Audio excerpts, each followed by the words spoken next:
Donc, on va prendre comme remarque, on va mettre sur cette partie, comme première remarque,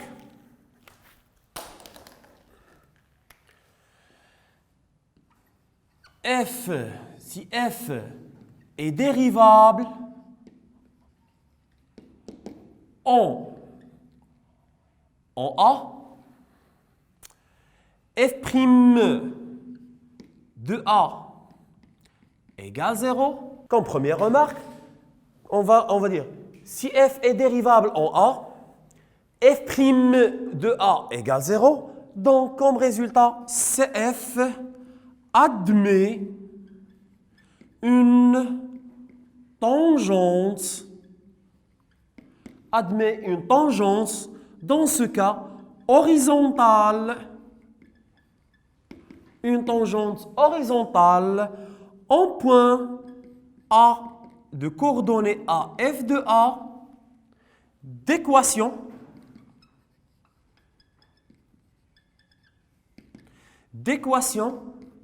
y égale f de A. Comme deuxième remarque, on va dire que si la limite de x tend vers A, de fx moins fa sur x moins a. Si on calcule cette limite et on rencontre l'infini, que soit plus ou moins l'infini. Si on rencontre ça, on dit que la fonction f, donc la fonction f n'est pas dérivable en A. Et géométriquement parlant, voyons ce que ça va donner. Donc, géométriquement,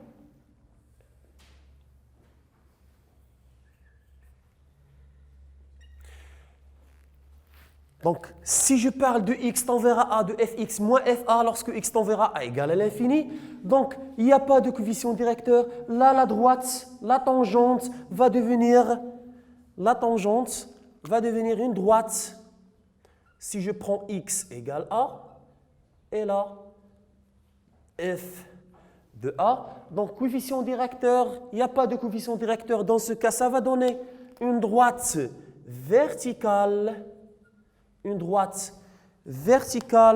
en point A, FA. Cette droite représente une tangente verticale pour la courbe, que soit à droite, là on n'a pas précisé, on va préciser par la suite, là ou bien à droite ou bien à gauche, selon l'étude de la dérivabilité. Et par la suite, on va traiter tous les cas possibles, que soit à droite, que soit à gauche en A, et ça dépend le résultat. Que soit plus l'infini, que soit moins l'infini. On va voir ça sur un tableau qui résume tous les cas possibles. Donc, on va traiter tous les cas possibles pour le résultat de l'infini. Ça veut dire que lorsque f n'est pas dérivable. Donc, si on calcule la limite de x à droite en A et rencontre comme résultat moins l'infini, dans ce cas, comme interprétation, on dit que f n'est pas dérivable à droite en A, et comme interprétation géométrique, on dit que CF admet une demi-tangente verticale. Il faut bien déterminer la direction. Une demi-tangente verticale dirigée vers le bas à droite en A. Donc, on va tracer ce cas. Donc, par exemple, voilà le repère. Par exemple, nous avons le point A de coordonnées petit a et f de A. On a dit que c'est une demi-tangente verticale dirigée vers le bas. Donc, une petite flèche dirigée vers le bas, ça veut dire demi-tangente vers le bas. Et la courbe, donc demi-tangente à droite, et la courbe sera comme ceci. Donc, c'est la courbe CF. C'est une partie de la courbe, en fait. Pour le deuxième cas, si la limite de x tend vers à gauche égale comme résultat moins l'infini, Donc, f, dans ce cas, on dit que f n'est pas dérivable à gauche, en A. Et comme interprétation géométrique, CF admet une demi-tangente verticale dirigée vers le haut. Voyons ça sur la représentation, ce que ça va donner. Donc, par exemple, le point A de coordonnées A, F de A, une demi-tangente dirigée vers le haut. Et dans ce cas, CF admet une demi-tangente vers le haut à gauche. Donc la partie de la courbe CF sera comme ceci. Pour troisième cas, si on calcule la limite x tendra à plus ou bien à droite en A de fx moins fa sur x moins a, et ça donne comme résultat plus l'infini. Dans ce cas, on dit que f n'est pas dérivable en A à droite, et comme interprétation géométrique, CF admet une demi-tangente verticale dirigée vers le haut, mais dans ce cas, à droite en A. Sous forme de représentation, ou bien comme représentation, le point A avec coordonnées A, F de A. La demi-tangente, on a dit que c'est vertical, vers le haut. Et dans ce cas, c'est à droite en A. La partie de la courbe sera comme ceci. Pour le quatrième cas, si on calcule les limites x tend vers à moins, ça veut dire à gauche en A de fx moins fa sur x moins a, et on rencontre plus l'infini. Dans ce cas, on dit que la fonction n'est pas dérivable, et comme interprétation géométrique, on dit que CF admet une demi-tangente dirigée vers le bas à gauche en A. Donc, comme représentation, si nous avons le point A, là, c'est coordonnées A, F de A. Donc, une demi-tangente dirigée vers le bas. Dans ce cas, à gauche.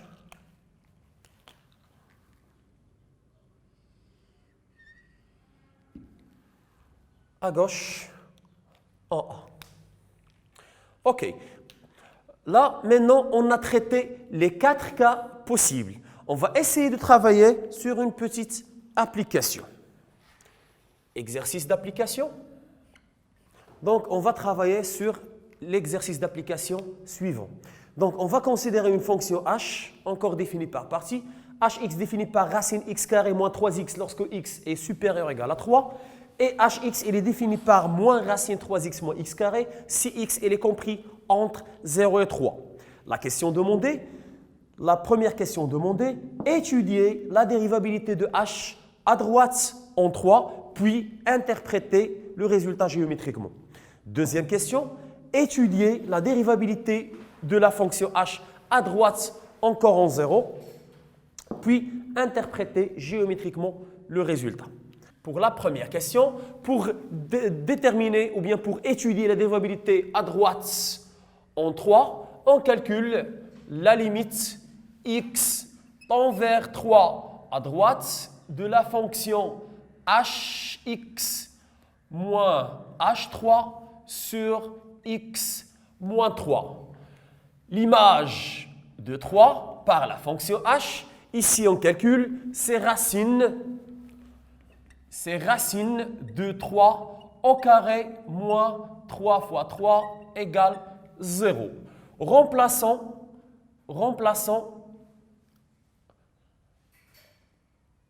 on va essayer de remplacer par h par sa forme, x tend vers 3 plus, hx c'est racine de x carré moins 3x, moins h de 3, ça fait 0, sur x moins 3. Si on calcule la limite, ça va donner 0 sur 0.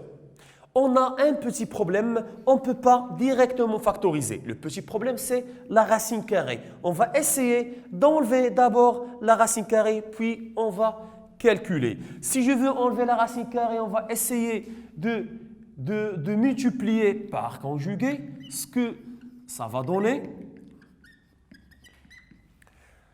Racine x carré moins 3x fois, sans conjuguer, ça donne x carré moins 3x. On multiplie en bas par le conjugué même, c'est racine x carré moins 3x multiplié par x moins 3. Ici, on n'a pas encore enlevé le problème. Essayons de factoriser par x moins 3.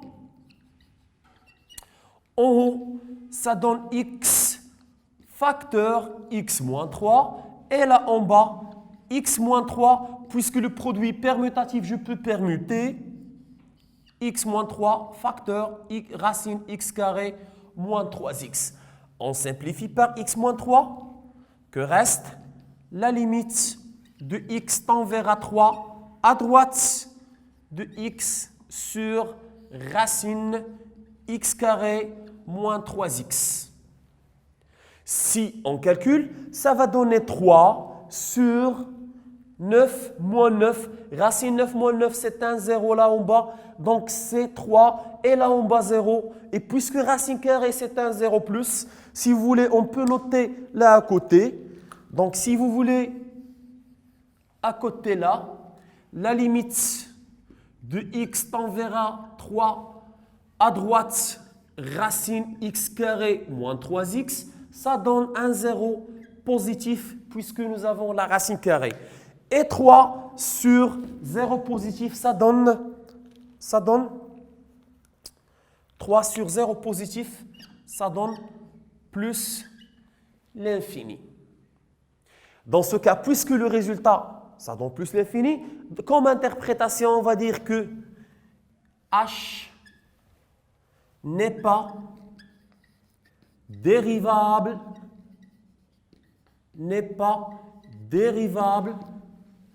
à droite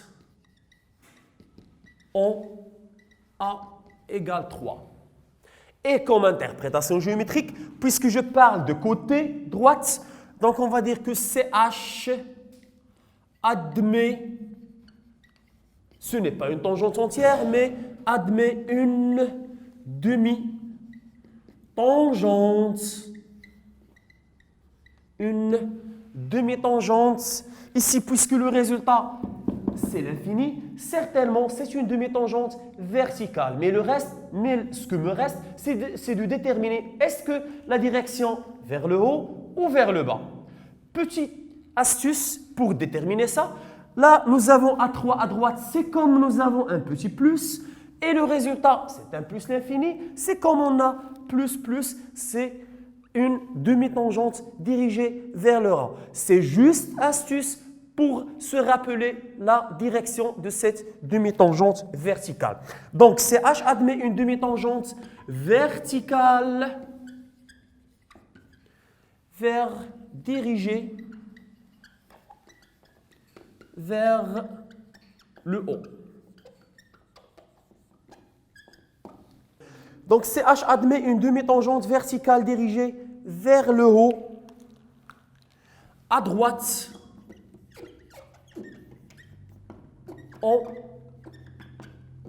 en 3. Maintenant, on va passer vers la deuxième question. Que demande la deuxième question? C'est d'étudier la dérivabilité de h à droite en 0.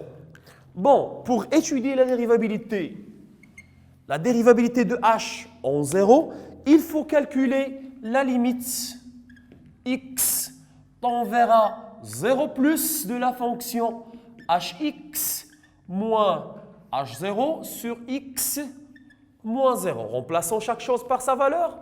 Ce que ça va donner, c'est la limite de x tend vers 0 plus de la fonction h. Dans ce cas, on ne va plus prendre la première forme, mais la deuxième forme, puisque la fonction h définie par cette forme, si le x est compris entre 0 et 3. Donc, h défini par moins racine 3x moins x carré moins h de 0, l'image de 0 ici, c'est 3 fois 0, 0. Moins 0, ça reste 0 sur x moins 0. Par la suite, la limite de x tend vers 0 plus reste moins racine 3x moins x carré sur x. Si on remplace, ça va donner 0 sur 0. Nous avons un petit problème ou un blocage devant cette limite, c'est que la racine nous bloque de factoriser. Il faut enlever d'abord la racine. Donc, multiplions par la conjuguée, que ça va donner moins 3x moins x carré sur, on va multiplier par même conjugué, racine de 3x moins x carré multiplié par x. Par la suite, la limite de x tend vers 0 plus, ça va donner moins 3x moins x carré, permutant, puisque le produit est permutatif, 3x moins x carré. X multiplié par racine 3x moins x carré. Donc, si on constate là, encore il y a le problème. On factorise là en haut par x, que ça donne moins x facteur 3 moins x sur x racine 3x moins x carré. Simplifions par x. Utilisons une autre couleur. X, que reste limite de x tend vers 0 plus 3 moins x sur racine de 3x moins x carré. Si on calcule là-haut, ça va donner 3 sur moins facteur. N'oublions pas le signe moins. Si on calcule, ça donne moins 3 sur là en bas, un 0 et c'est un 0 plus. Donc, calculons indépendamment, si vous voulez, la limite de racine x carré 3x moins x carré lorsque x tend vers 0 à droite, ça donne un 0 et c'est un 0 plus puisque nous avons la racine. Moins 3 là en haut et 0 plus en bas, moins 3 sur 0 plus, ça va donner comme résultat moins l'infini. Donc, comme interprétation, h n'est pas dérivable à droite en 0. Et comme interprétation géométrique, on dit que CH admet une demi-tangente et puisque résultat l'infini, certainement c'est une demi-tangente verticale. Il ne reste que la direction puisque, juste encore astuce, puisque nous avons 0 à droite et nous avons moins l'infini, donc on va dire que c'est une demi-tangente dirigée vers le bas. Donc, comme interprétation, donc c'est H admet une demi-tangente verticale dirigée vers le bas. N'oublions pas côté à droite en 0. Donc, ici, on a terminé l'étude de dérivabilité de cette fonction définie par partie. Maintenant, on va passer vers un exercice pour approfondir un petit peu la notion de la dérivabilité. Donc, voilà l'exercice qu'on va travailler sur. Pour les exercices précédents, on a travaillé algébriquement, calcul ou bien l'étude de la dérivabilité. On interprète le résultat, que soit l'interprétation du résultat, que soit l'interprétation géométrique du résultat. Maintenant, on va travailler inversement. Nous avons la représentation, bien la courbe, et à partir de la courbe, on va faire sortir les informations demandées. Donc, soit f est une fonction numérique définie par sa courbe, c'est f ci-dessous, et voilà la courbe de la fonction, et voilà des droites tracées avec la couleur rouge. Voilà la première droite T1, et voilà la deuxième droite T2, et voilà une autre droite ici en point 2, 1. Encore deux demi-droites 3 en 3, et on va voir par la suite ce que représentent toutes ces droites. Que demande la question? La première question, déterminer le nombre dérivé en 1, ça veut dire déterminer f' de 1, et on doit déterminer le nombre dérivé en moins 1, encore le nombre dérivé en 2. Pour la deuxième question, il faut déterminer la limite à droite en 3 de fx moins f3 sur x moins 3, et encore on doit déterminer la limite à gauche en 3 de fx moins f3 sur x moins 3. Revenons à cette droite. Si on constate, la première droite T1, c'est une droite tangente, représente la tangente pour la courbe CF en point moins 1, 0. Deuxième droite T2 représente encore une autre tangente pour la courbe en point 1, 0. Pour la troisième droite ici, c'est une tangente horizontale en point 2, 1. Et les autres, ce sont deux demi-tangentes. À droite en 3, c'est une demi-tangente horizontale. Et à gauche en 3, c'est une demi-tangente verticale. Pour déterminer f' de 1, nous avons là, en point 1, 0, nous avons une tangente oblique. Ça veut dire, interprétation géométrique, le f'1 représente le coefficient directeur de cette tangente. Pour déterminer les coefficients directeurs, quand vous avez étudié pour les années précédentes. Donc, commençons par la première question. C'est la détermination de f'1. Le f'1, c'est le nombre dérivé en 1. Le nombre dérivé représente le coefficient directeur de la tangente T2 en point 1, 0. Donc, pour déterminer le coefficient directeur, la droite T2 passe par les deux points A. Le premier point, celui-ci A, 1, 0. Et le deuxième point, c'est le point B, 0, moins 2. Donc, pour déterminer le coefficient directeur, que représente encore le nombre dérivé en 1, c'est quoi? C'est Y, si vous voulez, YA moins YB sur XA moins XB. Que ça donne? YA, c'est 0, moins YB moins 2 sur XA, c'est 1, moins XB, 0. Par la suite, ça donne 2 sur 1, c'est 2. Donc, le nombre dérivé en 1, c'est 2. De même façon, on va déterminer le coefficient directeur de la droite T1. Le coefficient directeur de la droite T1, c'est le nombre dérivé en moins 1. Donc, pour déterminer le nombre dérivé de moins 1, on va suivre même méthode. Donc, pour T1, c'est une droite, passe par deux points. On peut nommer, par exemple, C. Le point C, c'est moins 1, 0. Et le point D, c'est 0, moins 1. Donc, le nombre dérivé en moins 1, comme on a dit, le nombre dérivé en moins 1, comme on a dit, c'est le coefficient directeur de la droite.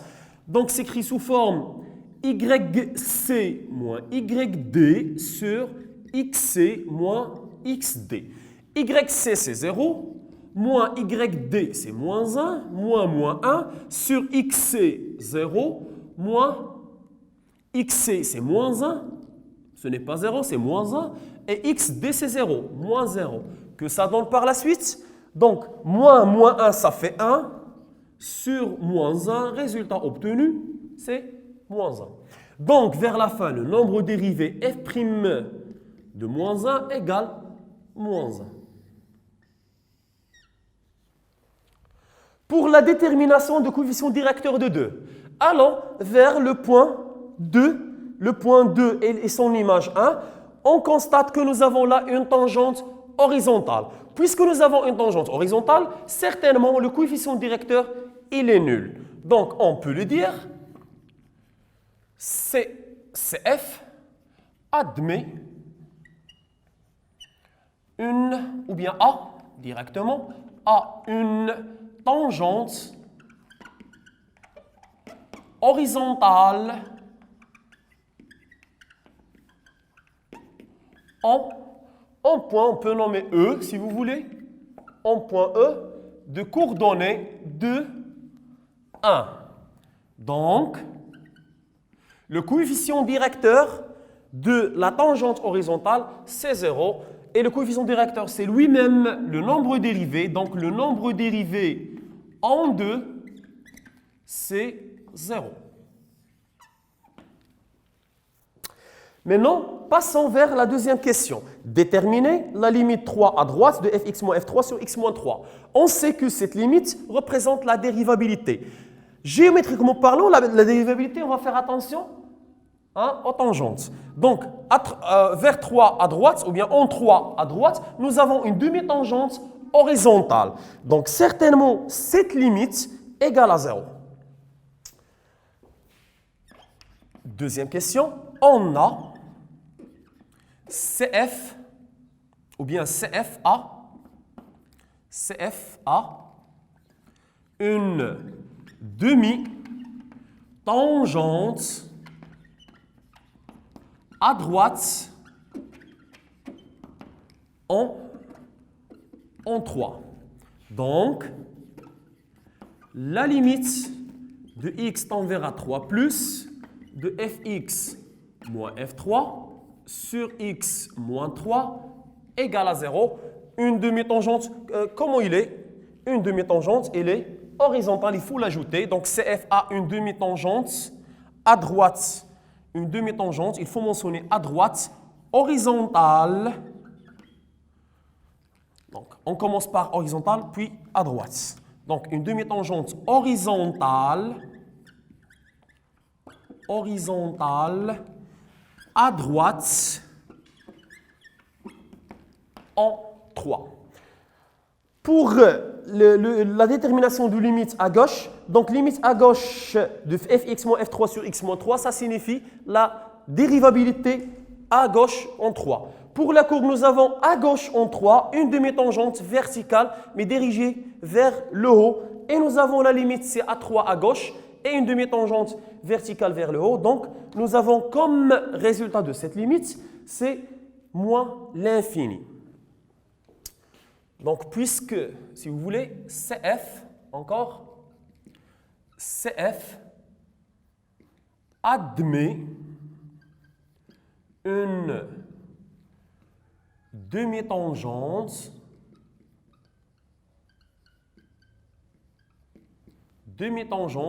verticale dirigée vers le haut, à gauche, en 3. Donc, la limite de x tend vers 3 moins de fx moins f3 sur x moins 3 égale à moins l'infini. Puisque à gauche, résultat, moins l'infini, ça donne une demi-tangente verticale dirigée vers le haut. Et voilà, on a pu déterminer toutes les deux limites qu'on a pour deuxième question.